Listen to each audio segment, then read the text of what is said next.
Yo, easy dito ako sa Brothers Slam Dwellers. Yung mga project akong parating, abangan, nakatago sa iwaga. Yeah. Habang di pa natatapos ang gabi, tambay lang kami dito sa aming baluarte. Tahimik at kampante, kalmado lang ang may mga diamante.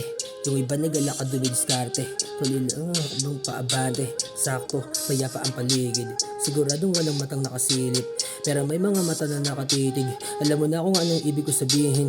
Kung ayaw mo di ka nila pipilitin, kapag gusto mo naman di ka pipigilin. Wala ka na marami pa na iisipin, kompleto na ang inyong mga gagamitin. Panigurado na hindi ka mabibitin, magpakabusog ka sa mga kakainin.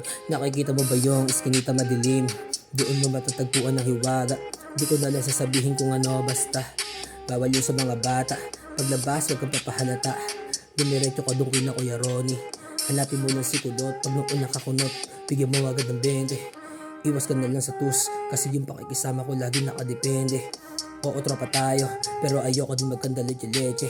Huwag ka na lang mag-iisip na mali, pagaligaga at di ka na mapakali. Isipin mo na lang na yung tama, tama, tama, tama, tama, tama ng mali. Nang makita ang hiwaga, di na nag-alintanang. Samantalahin ang pagkakataong ikaw ay iwasan. Mga buyo na lagi nasa paligid ko na nagbabalyahan. Lahat sila para-paraan, kabisado na ang kalakalan. Bakit sila ay nagiging posigido, agresibo, sa reseta biniling walang resibo. Yeah, positibo. Hindi ka ba nahihiwagaan? Di ka ba nahihiwagaan? Sa iyong mga nakakasama, sa iyong mga nakakasama. Palagi na lang mulat, umagat gabing dilat.